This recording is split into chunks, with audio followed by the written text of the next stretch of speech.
আৰম্ভণি জুবিন গাৰ্গ সংগীত জগতৰ এটি উজ্জ্বল নক্ষত্ৰ। জুবিন গাৰ্গ অসমীয়াৰ হিয়াৰ আমঠু।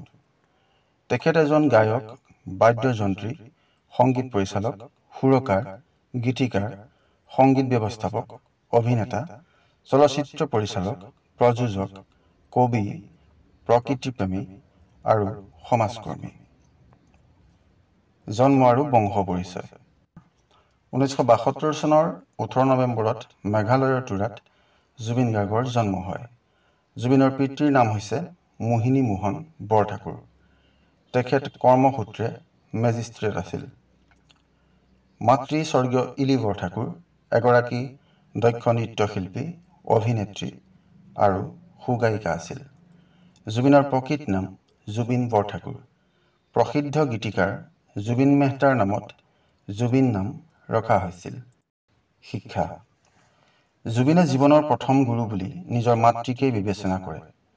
পিতৃৰ চাকৰি সূত্ৰে কৰিমগঞ্জত থকাৰ সময়ছোৱাত গুৰু ৰবীন বেনাৰ্জীৰ পৰা জুবিনে তবলা শিকিছিল। তাৰ পাছত গুৰু ৰমণী ৰায়ৰ ওচৰত অসমীয়া লোকসংগীতৰ শিক্ষা গ্ৰহণ কৰে। তেওঁ তামুলপুৰ উচ্চ মাধ্যমিক বিদ্যালয়ৰ পৰা মেট্ৰিক পাছ কৰিছিল। যোৰহাটৰ জগন্নাথ বৰুৱা মহাবিদ্যালয়ৰ ছাত্ৰ জুবিনে তেওঁলোকৰ পৰিয়াল গুৱাহাটীলৈ স্থায়ীভাৱে থাকিবলৈ গুচি অহাৰ পাছত গুৱাহাটীৰ বি বৰুৱা মহাবিদ্যালয়ত স্নাতক বিজ্ঞান শাখাত নামভৰ্তি কৰে। কিন্তু সংগীতৰ ক্ষেত্ৰখনৰ লগত সম্পূৰ্ণৰূপে নিজকে নিয়োজিত কৰিব লগা হোৱাত তেওঁ কলেজীয়া শিক্ষা আধৰুৱা হৈ ৰয়। ব্যক্তিগত জীৱন। জুবিন গাৰ্গৰ দুগৰাকী ভগ্নী, জংকী বৰঠাকুৰ আৰু পামী বৰঠাকুৰ। জংকী এগৰাকী গায়িকা আৰু অভিনেত্ৰী আছিল।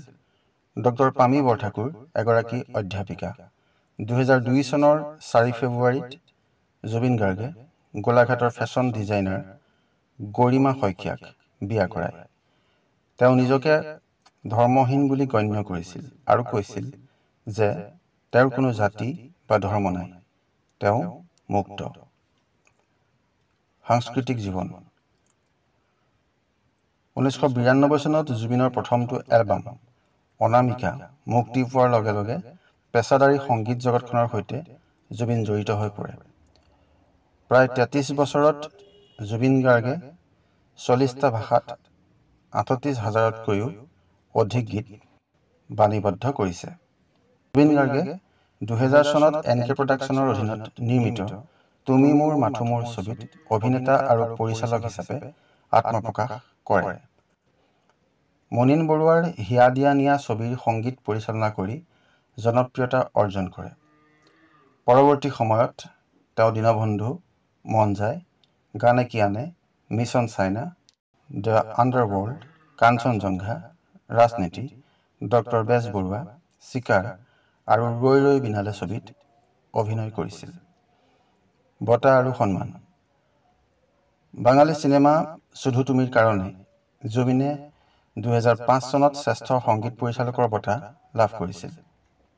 হিন্দী ছবি গেংষ্টাৰৰ য়া আলী গীতটোৰ বাবে জুবিনে 2006 চনত গ্ল'বেল ইণ্ডিয়ান ফিল্ম এৱাৰ্ড আৰু ষ্টাৰভাণ্ট এৱাৰ্ডত শ্ৰেষ্ঠ নেপথ্য কণ্ঠশিল্পী বঁটা লাভ কৰিছিল। ইয়াৰ উপৰি ইক'ছ অফ চাইলেন্স নামৰ ছবিৰ বাবে শ্ৰেষ্ঠ সংগীত পৰিচালক হিচাপে তেওঁ ৰজত কমল বঁটা লাভ কৰিছিল। আধুনিক অসমীয়া সংগীতত নতুন মাত্ৰা প্ৰদান কৰাৰ বাবে 2014 চনত জুবিন গাৰ্গলৈ ৰেনেছা অসম বঁটা আগবঢ়োৱা হয়। সামাজিক জীৱন। জুবিন গাৰ্গে বিভিন্ন কামৰ বাবে ধন আগবঢ়োৱা কলাগুৰু আৰ্টিষ্ট ফাউণ্ডেশ্যন নামৰ এটা সংস্থা চলাইছিল। অসমত বিধ্বংসী বানপানী হ'লে এই সংস্থাই সাহায্য আগবঢ়ায়। অসমৰ কা বিৰোধী প্ৰতিবাদতো তেওঁ আগভাগ লৈছিল। তেওঁ পশু পক্ষী আৰু অৰণ্যক ভাল পোৱা এজন অসাধাৰণ ব্যক্তি আছিল। বিপদৰ সময়ত তেওঁ আৰ্তজনক সহায় কৰিছিল। সামৰণি। 2025 চনৰ 19 ছেপ্টেম্বৰ তাৰিখে ছিংগাপুৰত সাগৰৰ বুকুত হোৱা এক দুৰ্ঘটনাত জুবিন গাৰ্গৰ মৃত্যু হয়। তেখেতৰ সৃষ্টিৰাজি অসমৰ জাতীয় জীৱনৰ অবিচ্ছেদ্য অংগ। তেওঁৰ সৃষ্টিৰাজিক সংৰক্ষণ কৰা উচিত। মহামানৱ জুবিন গাৰ্গ অমৰ হওক।